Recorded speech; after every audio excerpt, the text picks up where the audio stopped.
La mer qu'on voit danser le long des golfes clairs a des reflets d'argent. La mer, des reflets changeants sous la pluie. La mer au ciel d'été. Roald Dahl, Koža. Toho roku 1946 bola nekonečne dlhá zima. Napriek tomu, že bol apríl, ulicami mesta sa preháňal ľadový vietor a oblohou sa valili snehové oblaky. Po chodníku Rue de Rivoli sa šuchtal starec menom Drioli. Bolo mu zima. Cítil sa mizerne. Chúlil sa ako jež v ufúľanom čiernom kabáte. Spod vyhrnutého goliera mu trčali len oči a temeno. Dvere kaviarne sa otvorili a jemný závan vône pečeného kurčaťa mu bolestivo a túžobne stiahol žalúdok. Šiel ďalej a bez záujmu hľadel na veci vo výkladoch. Parfumy, hodvábne kravaty a košele, diamanty, porcelán, starožitný nábytok, umelecky viazané knihy. A potom sa ocitol pred obrazovou galériou. Galérie mal vždy rád. V tejto bol vo výklade len jeden obraz. Zastal a zadíval sa naň. Už sa zvrtol, že odíde, no zarazil sa a pozrel späť. Odrazu sa ho zmocnila mierna neistota. Niečo sa mu vynorilo v pamäti, akási dávna spomienka na čosi, čo už voľakedy videl. Ešte raz sa pozrel. Na obraze bola krajinka. Skupinka stromov čudne nachýlených na jednu stranu, ako ich ohýbal prudký vietor, a nad nimi víril oblaky. Na ráme bol pripevnený malý štítok a na ňom nápis Shame Sutin 1894 1943. Drioli uprene hľadel na obraz a hmlisto sa čudoval, čo je mu na tom obraze povedomé. Bláznivý obraz, pomyslel si. Veľmi čudný a bláznivý. No, páči sa mi. Shame Sutin. Sutin. Ach Bože! Zvolal zrazu. Môj malý kalmik, to je predsa on. Obraz môjho malého kalmika v tom najfajnovejšom obchode v Paríži. Predstavte si. Starec pritisol tvár bližšie k výkladu. Pamätá sa na toho mládenca. Áno, celkom jasne sa na ňo pamätá.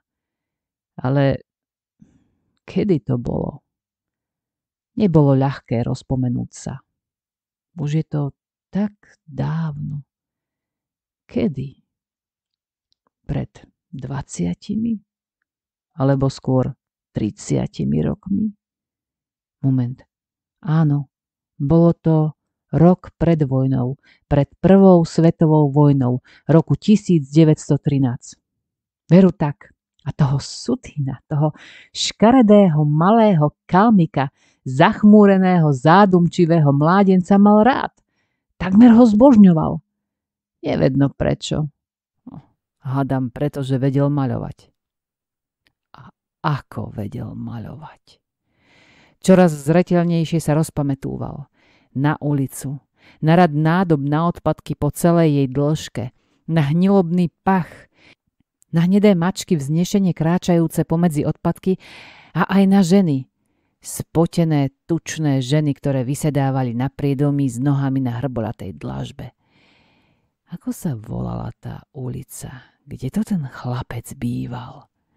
Cité Falguière, to je ono. Starec niekoľkokrát pokýval hlavou, natešený, že si spomenul na názov ulice. Bol tam ateliér s jedinou stoličkou a špinavým červeným divánom, na ktorom mládenec spával. Pijanské večierky, lacné biele víno, zúrivé zvady a väčšine rozhorčená, zamračená tvár chlapca, rozmýšľajúceho o svojej práci. Čudné, pomyslel si Drioli, ako sa mu to teraz všetko jasne vynára. Zdalo sa mu, že každá maličkosť, na ktorú si spomenul, mu hneď pripomenie niečo iné. Tak napríklad tá hlúposť s tetovaním. To bol ten najhlúpejší nápad, na aký sa kedy dal. Ako sa to zomlelo. Ach, áno. Jedného dňa odrazu prišiel k peniazom, tak to bolo. A nakúpil veľa vína. Videl sa, ako vchádza do ateliéru s kartónom vína pod pazuchou. Mládenec sedel pred stojanom a Drioliho žena stála v strede miestnosti a pózovala mu. Dnes oslavujeme, zahlásil. Spravíme si tu v trojici malú oslavu. A čo budeme oslavovať? Spýtal sa mládenec a ani nezdvihol zrak. Rozhodol si sa, že sa rozvedieš, aby si ma tvoja žena mohla vziať? Nie, odpovedal Drioli. Oslavujeme, pretože dnes som zarobil fúru peňazí. A ja nie halier. Aj to môžeme osláviť. Ak chceš. Drioli stál pri stole a otváral kartón. Bol unavený a mal chuť na víno. 9 zákazníkov za deň. To je veľmi slušné. No dá to riadne zabrať očiam. 9 ešte nikdy nemal. 9 pľuhavých vojakov. A najčudnejšie bolo, že 7 mu zaplatili hneď v hotovosti. Takže nesmierne zbohatol. Ale práca dala zabrať očiam. Drioli mal oči od vyčerpania na poli zavreté, bielka popredkávané drobnými červenými žilkami a za oboma očami cítil sústredenú bolesť. No teraz bol večer. Peňazí mal ako plieva, v kartóne boli 3 fľašky. Jedna pre manželku, jedna pre kamaráta a jedna preňho. Našiel vývrtku, povyťahoval z fliaš korkové zátky a za každým, keď jednu vytiahol, zátka slabo mľaskla. Mladenec odložil štetec. Do frasa, zanadával. Ako tu môže človek pracovať? Žena podišla k nemu a pozrela na obraz.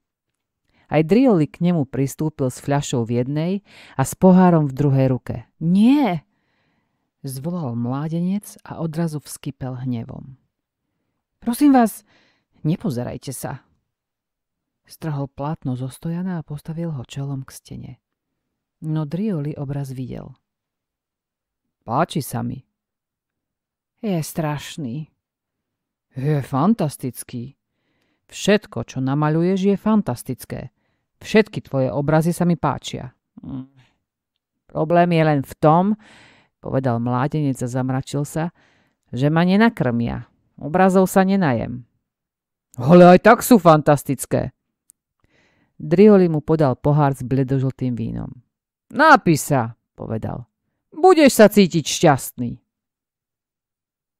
Ešte nikdy, pomyslel si, nepoznal nešťastnejšieho človeka, ktorý by mal takú melancholickú tvár. Objavil ho pred pár mesiacmi v istej kaviarni. Bol sám a pil a keďže mal v tvári čosi nezvyčajné, Drioli si k nemu prisadol a prihovoril sa mu. Ste Rus? Áno. Odkiaľ? Z Mínska. Drioli vyskočil, objal ho a zvolal, že aj on sa tam narodil. Nie priamo v Minsku, povedal mládenec, no celkom blízko. Kde? V dedine Smiloviči, asi 18 kilometrov odtiaľ. Smiloviči? Zvolal Drioli a znovu ho objal. Bol som tam zo pár ráz ešte ako chlapec. Potom sa znovu posadil a natešene sa zadíval mládencovi do tváre. Viete, pokračoval, že nevyzeráte ako Rus? Ponášate sa na Tatára alebo na Kalmika. Vyzeráte celkom ako Kalmik.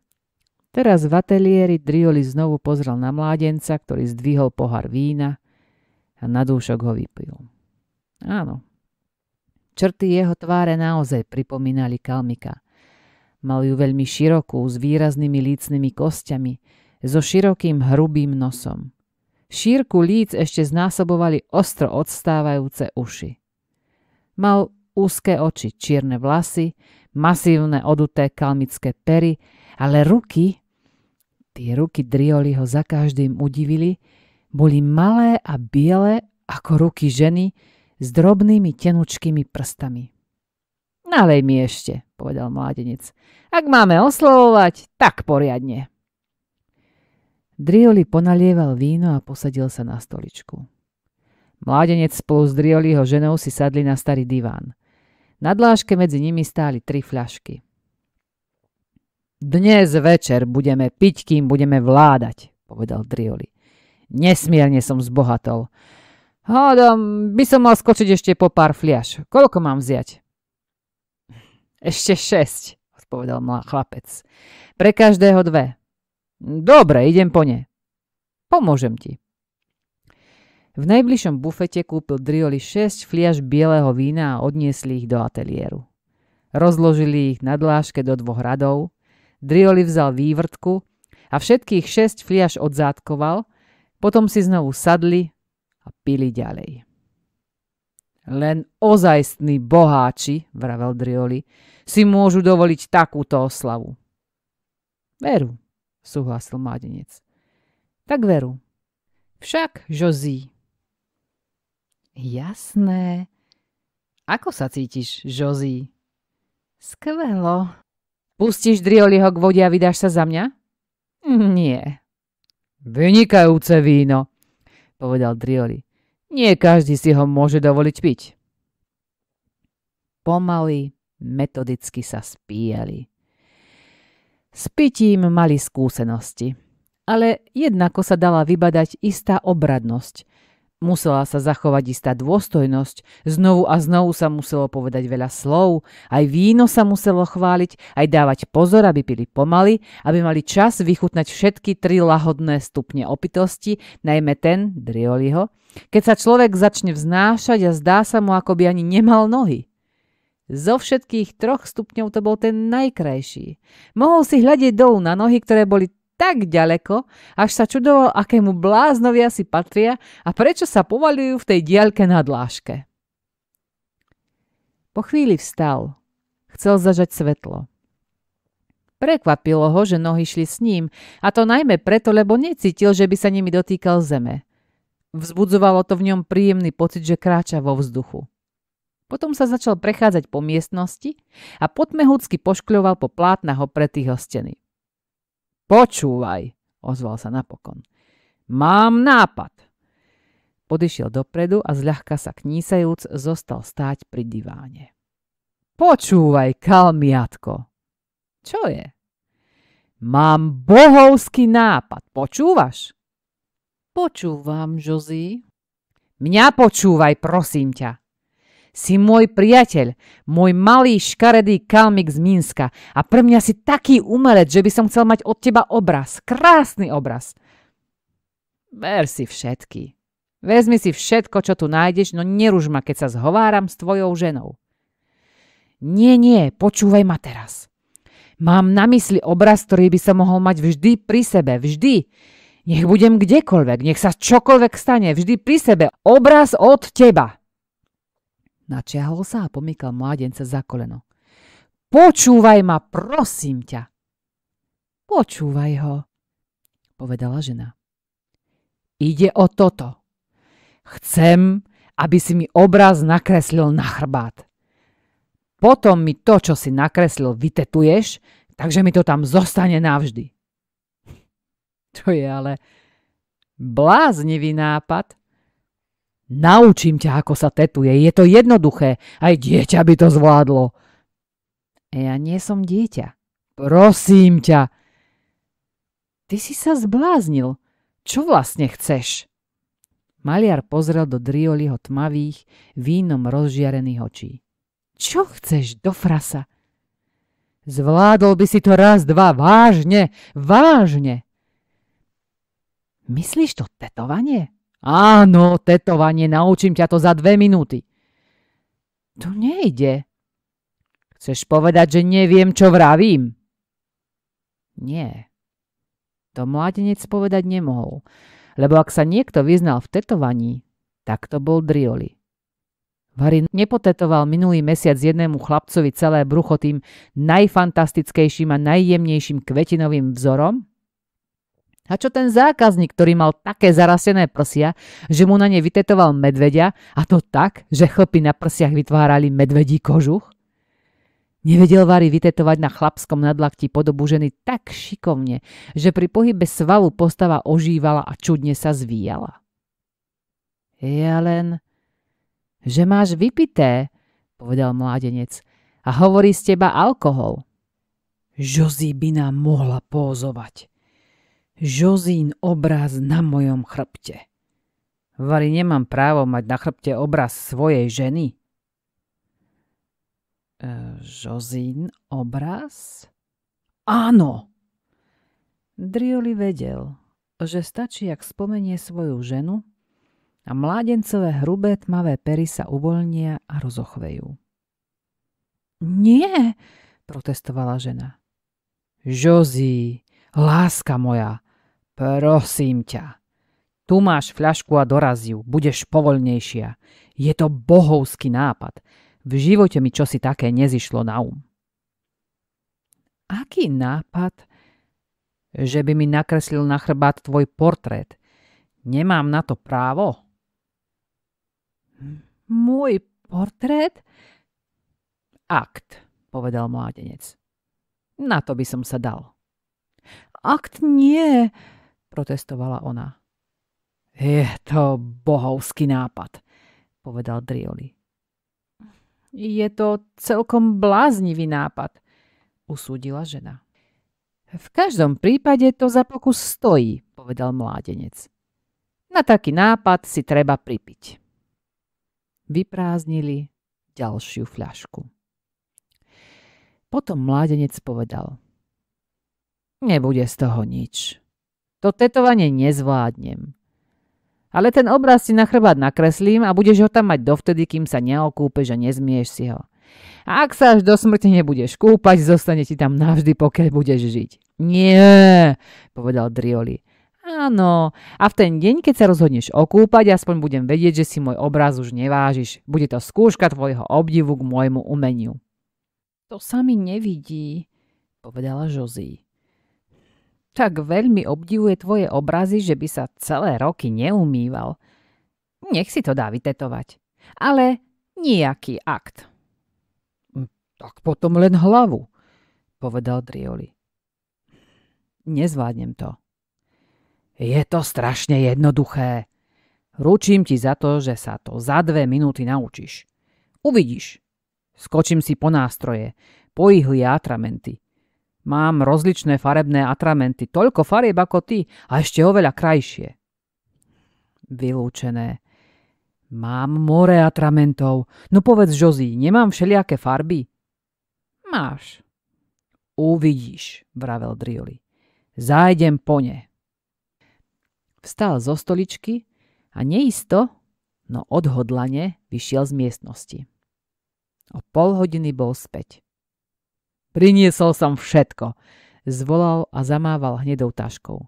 Všetky tetovacie potreby mám tu v taške. Položil tašku na stôl, otvoril ju a povykladal z nej elektrické ihly a malé fľaštičky s farebným atramentom. Zapojil elektrické ihly do zásuvky, potom vzal do ruky prístroj a zapol ho.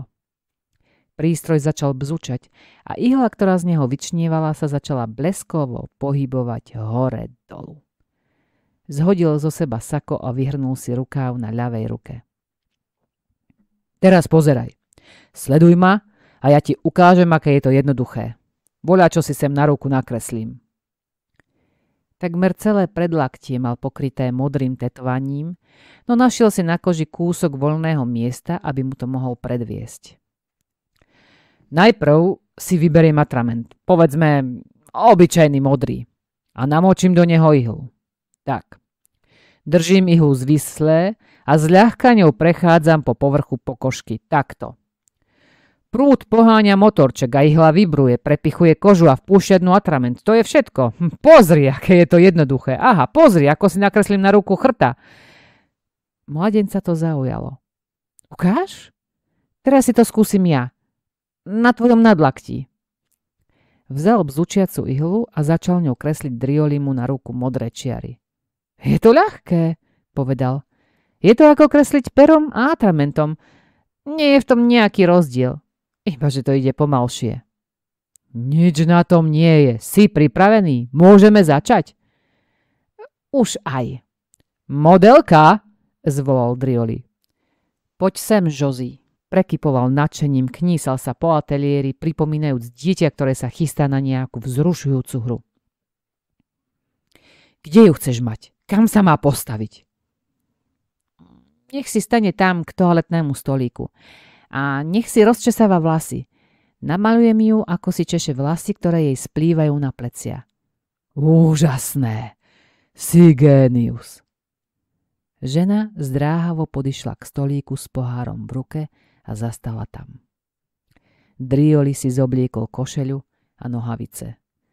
Zostal len v spodkoch, ponožkách a topánkach a jeho drobné, pevné, biele telo, takmer bez chlopkov, sa zľahka knísalo z boka na bok. Teraz, povedal, som plátno ja. Kam si postavíš plátno? Na stojan, ako vždy. Neblázni, ja som plátno. Tak sa teda opri o stojan. To je tvoje miesto. Ale ako? Si plátno, alebo nie si? Som plátno, už sa tak pomaly začínam cítiť. Tak sa opri o stojan, zvládneš to. To nejde vážne.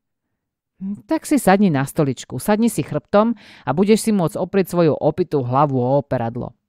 Tak pohni sa, nech sa môžem do toho pustiť. Som hotový, čakám.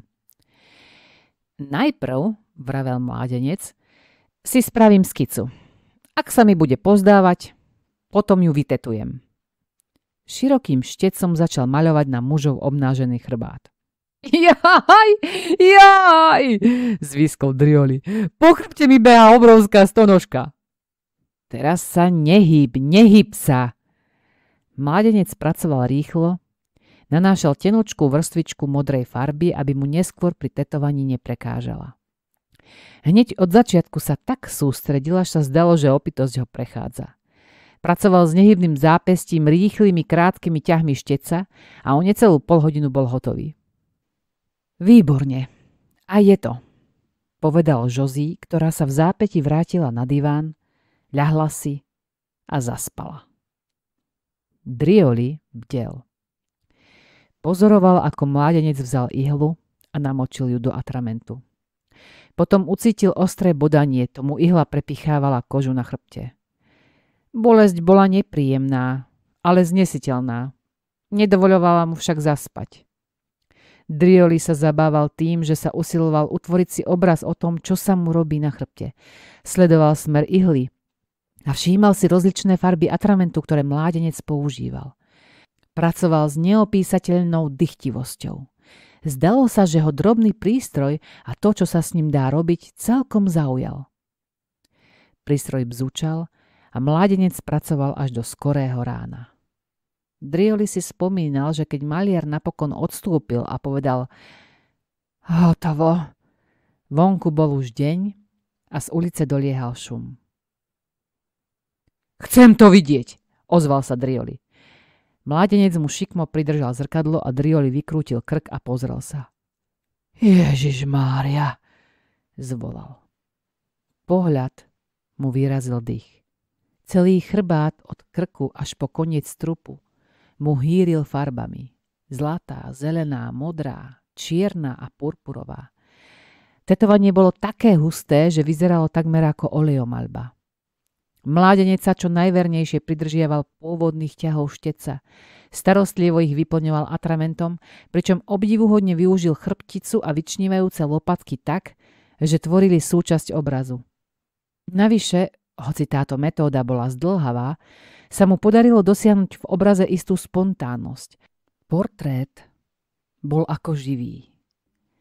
Bola v ňom bolesť i trízeň, charakteristické pre ostatné Sutinové práce. Nezachytil len vonkajšiu podobu. Vystihol skôr náladu ako podobu. Modelka mala tvár zastretú a pripitú a pozadie tvoril zhluk tmavozelených špirál. Fantastické! Aj mne sa to celkom páči. Mládenec ustúpil a kriticky si prezeral výtvor. Nuž, dodal. Tuším, je to také dobré, že sa potom môžem podpísať. A znovu vzal do rúk bzučiak a na pravú stranu, priamo nad obličku, vytetoval Driolimu na chrbát s červeným atramentom svoje meno. Starec menom Drioli stál a v akomsi vytržení upieral pohľad na obraz vo výklade obchodu s obrazmi. Bolo to všetko už tak dávno. Takmer ako keby sa to stalo v inom živote. A mládenec? Čo sa s ním stalo? Drioli sa rozpamätal, že keď sa vrátil z vojny, z prvej svetovej vojny, chýbal mu a spýtoval sa na ňo Josie. Kde je môj malý kalmik? Odišiel, povedala. Neviem kam, no počula som, že sa ho ujal akýsi obchodník s obrazmi a poslal ho do Seretu, kde mal ďalej maľovať. Možno sa vráti. Možno, kto vie. Vtedy ho spomenuli naposledy. Čoskoro sa presťahovali do Le Havru, kde bolo viac námorníkov a obchody šli lepšie. Starec sa pri spomienke na Le Havre usmial. Tie roky medzi dvoma vojnami boli príjemné. Nedaleko prístavu mal dielničku, útulný bytík a vždy dostatok práce. Každý deň prichádzali za ním 3, 4, 5 námorníci, aby im niečo vytetoval na ruky. Bolo to naozaj príjemné obdobie. Potom sa začala druhá svetová vojna. Josie zabilo, prišli Nemci a bolo po zárobku. Nikto už nechcel mať tetovanie na ruke. A vtedy už bol na každú inú prácu pristarý. V zúfalstve sa vrátil do Paríža. Dúfal, že vo veľkomeste sa mu bude lepšie dariť. No mýlil sa. A teraz, po vojne, už nemal ani dosť prostriedkov, ani síl znovu sa pustiť do svojho skromného remesla. Starí ľudia už dosť dobre nevedia, čo si počať. Najmä, ak sa nechcú dať na žobranie. Ale ako ináč sa majú udržať pri živote? Aha, pomyslel si pri pohľade na obraz. Tak toto je môj malý kalmik. Ako rýchlo môže pohľad na nejakú takúto drobnosť rozvíriť spomienky. Ešte pred chvíľou mu ani na nezišlo, že má na chrbte tetovanie. Už celú večnosť si na to nezmyslel. Pritisol si tvár bližšie k výkladu a nazrel do galérie. Na stenách videl veľa ďalších obrazov a zdalo sa mu, že všetky namaľoval ten istý maliar. Popri obrazoch sa prechádzal dav. Zrejme tu bola nejaká výstava. Odrazu sa Drioli zvrtol, potisol dvere galérie a vošiel dnu. Bola to dlhá miestnosť s hrubým vínovo-červeným kobercom a bolo tam, ach Bože, tak nádherne a teplúčko. Všetci tí vyumývaní, dôstojní ľudia s katalógom v ruke prechádzali popri obrazoch a prezerali si ich. Drioli stál hneď za dverami. Nervózne sa obzeral a rozmýšľal, či sa má alebo nemá odvážiť ďalej a zamiešať sa do davu. No skôr, než na to zozbieral odvahu, začul vedľa seba hlas. Čo tu chcete? Človek, ktorý ho oslovil, mal na sebe čierny žaket. Bol nízky, dosť pri tele a mal veľmi bledú tvár. Bola to ochabnutá tvár, taká tučná, že po oboch stranách úst mu, ako kokr španielovi, Viseli 2 mäsité záhyby. Podišiel bližšie k Driolimu a zopakoval. Čo tu chcete? Drioli sa ani nepohol. Buďte takí dobrí, vravel muž, a odíďte z mojej galérie. Nemám právo prezrieť si obrazy? Žiadam vás, aby ste odišli. Drioli stál na mieste. Odrazu ho zapálil pocit nekonečnej urážky. Vybavíme to bez nepríjemností, pokračoval muž. Tak poďte, tadiaľ to.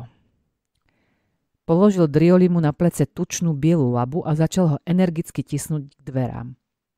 To bolo už priveľa. Dajte tie mizerné ruky preč, zvolal Drioli. Jeho hlas sa rozľahol v dlhej galérii a všetky hlavy sa odrazu obrátili. Prekvapene civeli na druhý koniec galérie na človeka, ktorý vykríkol.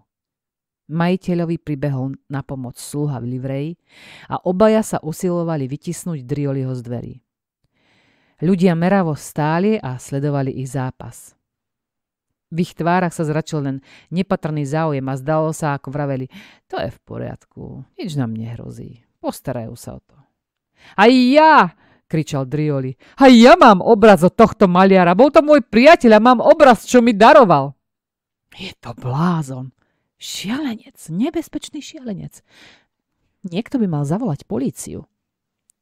Drioli sa zrazu mykol, vytrhol sa obom mužom a skôr ako ho mohol niekto zastaviť, rozbehol sa po galérii a kričal Ukážem vám ho! Ukážem vám ho! Ukážem vám ho! Strhol si kabát, potom sako a košeľu a postavil sa tak, aby mu ľudia videli na obnažený chrbát. Tu! Kričal a dýchčal. Vidíte? Tu je! Odrazu nastalo v galérii absolútne ticho. Všetci zmeraveli a zostali stáť zhrození, rozpačití a ohúrení. Civeli na vytetovaný obraz. Obraz sa uchoval. Farby boli také jasné ako predtým. Ibaže starcov chrbát bol teraz chudší, ostrejšie mu vyčnívali lopatky. A to z časti spôsobilo, že obraz bol akosi čudne zvráskavený a splasnutý. Kto si povedal, Bože môj, má pravdu. Potom nastal rozruch, spustila sa vrava a dav ľudí sa začal vlniť a zhlukoval sa okolo starca. Je to nepochybne on. Veru, ranný štýl. Je to úžasné, úžasné. A pozrite, je tu aj podpis. Predklonte sa, priateľko, nech sa obraz napne. Starký, kedy to robil? V 13. roku, povedal Drioli, no neobrátil sa. Na jeseň roku 1913. A kto naučil Soténa tetovať? Ja som ho to naučil. A tá žena? To bola moja manželka. Majiteľ galérie sa pretisol pomedzi ľudí k Driolimu. Bol teraz spokojný. Tváril sa smrteľne vážne, ale ústa roztiahol v úsmeve. Pane, povedal, kúpim to. Drioli si všimol, ako sa mu pri pohyboch čeluste natriasalo nadbytočné sadlo. Vravím, že to kúpim, pane. Ako to chcete kúpiť? Hlesol Drioli. Dám vám za to 200 000 frankov. Obchodník mal malé tmavé oči a začal sa mu chvieť nos. Nerobte to, zamrmol kdosi v dave. Má 20-krát vyššiu hodnotu. Drioli otvoril ústa. Chcel čosi povedať. No nevyšlo z nich ani slovo a tak ich zase zatvoril. Na to ústa znovu otvoril a pomaly sa spýtal.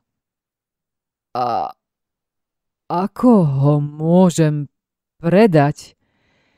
Zdvihol ruky a potom ich spustil k telu. Pane, ako by som ho mohol predať? V hlase mu zaznelo všetok smútok sveta. Veru, ozvalo sa z davu. Ako ho môže predať, veď je to jeho vlastné telo? Počujte, povedal obchodník a podišiel celkom blízko k Driolimu. Pomôžem vám. Spravím z vás boháča. Dohodneme sa o tom obraze medzi 4 očami. Dobre? Drioli na ňo uprel pohľad plný obáv. Ale ako ho chcete kúpiť, pane? Čo s ním budete robiť, keď ho kúpite? Kam si ho dáte? Kam ho dnes večer dáte? A zajtra? No, kam ho dám? Veru? Kam ho dám? Obchodník si tučným prstom šúchal koreň nosa. Vyzerá to tak, pokračoval, že ak kúpim obraz, musím brať aj vás. To je nevýhoda. Odmočal sa a znovu si pošúchal nos. Kým neumriete, obraz sám o sebe je bezcenný. Koľkože máte rokov, priateľko? 61. No. Až taký zdatný nie ste však. Obchodník odtiahol ruku z nosa a pomaly ako sedliak, čo oceňuje starého koňa, si prezrel Drioliho od hlavy až po pety. Vôbec sa mi to nepáči, ozval sa Drioli a cúvol. Celkom úprimne, pane, nepáči sa mi to. Cúvol rovno do rúk vysokého muža, ktorý vystrel ruky a jemne objal Drioliho okolo pliec. Drioli sa obzrel a ospravedlnil sa. Muž sa na ňo usmiel a rukou v kanárikovo-žltej rukavici ho poklepkal po nahom pleci. Počujte, môj milý, prehovoril neznámy a naďalej sa usmieval. Rád plávate a rád sa vyhrievate na slnku? Drioli na ňo pozrel trochu vyľakane. Máte rád vyberané jedlá a preslávené červené víno z Bordeaux? Muž sa naďalej usmieval a pritom odhaľoval pevné biele zuby, medzi ktorými sa ligotal jeden zlatý. Hovoril jemne a presvedčivo, s rukou v rukavici ešte vždy na Drioliho pleci. Máte rád také veci? Nuž, mám, odpovedal Drioli ešte vždy vrcholne zmetený. Pravda, že? A spoločnosť krásnych žien? Prečo nie? A skriňu plnú na mieru šitých oblekov a košiel? Zdá sa, že máte vo svojej výbave medzery. Drioli pozoroval tohto vľúdneho človeka a čakal, čo mu ešte ponúkne. Mali ste už niekedy topánky zhotovené na mieru? Nie. A chceli by ste také? Nuž, a sluhu, ktorý by vás každé ráno holil a česal? Drioli len stál a prekvapene zízal. A bucľatú príťažlivú dievčinu, ktorá by vám robila manikúru? Kto si v dave sa zachychotal. A vedľa postele zvonček, ktorým by ste si ráno privolali chyžnu, aby vám priniesla raňajky. Chceli by ste to, môj milý? Láka vás to? Drioli nehybne stál a hľadel na ňo. Viete, som majiteľom hotela Bristol v Cannes a týmto vás pozývam ako svojho hostia, aby ste tam až do smrti žili v prepichu a pohodlí. Muž sa odmočal, dožičil svojmu poslucháčovi čas, aby mohol vychutnať štedrú ponuku. Vašou jedinou povinnosťou, či skôr potešením, bude zdržievať sa v plavkách na pláži, prechádzať sa medzi hostiami, opaľovať sa, plávať, piť koktejly. Páčilo by sa vám to? Drioli močal. Nechápete. Všetci hostia budú môcť obdivovať tento úchvatný Sutinov obraz. Stanete sa slávnym a ľudia si budú vraviť, pozrite, to je ten chlapík, čo má na chrbte 10 miliónov frankov. Pozdáva sa vám tento návrh, pane? Potešil vás? Drioli pozrel na vysokého muža v kanárikovo-žltých rukaviciach a ešte vždy si nebol na čistom, či si z neho nerobí žarty. Je to zábavný návrh, povedal pomaly. Myslíte to vážne? Pravdaže? Moment, prerušil ich majiteľ galérie. Pozrite, starký, viem, čo urobíme. Kúpim obraz. Dohodnem sa s chirurgom, aby vám odstránil z chrbta kožu. A potom si budete môcť ísť, kam budete chcieť a užívať tú fúru peňazí, ktorú vám zaplatím. Bez kože na chrbte? Nie, prosím vás. Nerozumeli ste mi.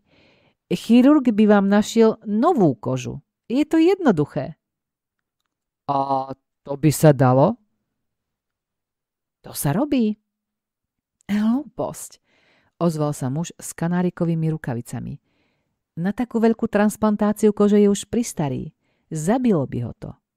Zabilo by vás to, môj milý. Zabilo by ma to? Pravda, že neprežili by ste to. Len obraz by sa uchoval. Preboha, zvolal Drioli. Vystrašene sa poobzeral po tvárach ľudí, čo stáli naokolo a hľadeli na ňo, a v tichu, čo nasledovalo, sa odkiaľ si ozozadu ozval pokojný iný hlas. Možno, že keby ste tomu starcovi ponúkli dosť peňazí, zabil by sa hneď aj sám. Kto vie? Zopár ľudí sa uškrnulo. Majiteľ obchodu nepokojne prestupoval na koberci. Na to ruka v kanárikovej rukavici znovu poklepkala Drioliho po pleci. Poďte, povedal muž a na tvári mu pohrával široký biely úsmev. Poďme spolu na dobrú večeru a pri jedle sa o tom ešte pozhovárame. Čo vy na to? Ste hladný? Drioli na ňo zachmúrene pozeral. Mužov dlhý, pohyblivý krk sa mu nepáčil. A nepáčilo sa mu ani to, že ho za každým, keď prehovoril, naťahoval dopredu ako had. Pečená kačka a šambertán, vravel muž.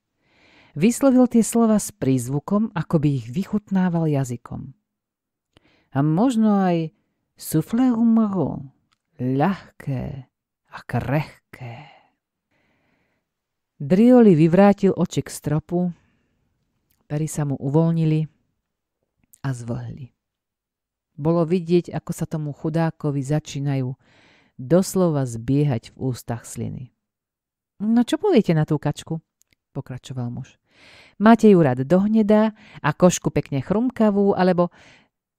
Idem, povedal rýchlo Drioli. A už aj zdvihol košeľu a náhlivo si ju obliekol cez hlavu. Počkajte na mňa, pane, idem. A o minútu sa aj so svojím novým ochrancom vytratili z galérie.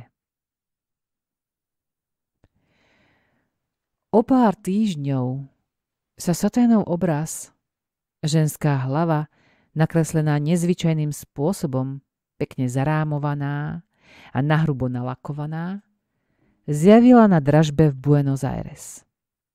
To a skutočnosť, že v Cannes neexistuje nejaký hotel Bristol, núti človeka trochu sa zamyslieť, pomodliť sa za starcovo zdravie a vrúcne dúfať, že nech je už v tejto chvíli kdekoľvek.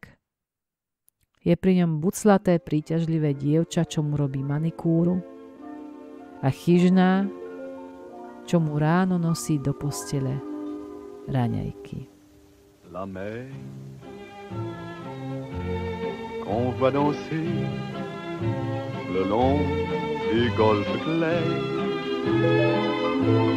a des reflets d'argent. La mer, des reflets changeants sous la pluie.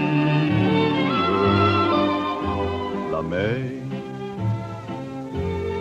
au ciel d'été confond ses blancs moutons avec les anges si purs. La mer, bergère d'azur infinie. Voyez, près des étangs, ces grands roseaux mouillés. Voyez, ces oiseaux blancs et ces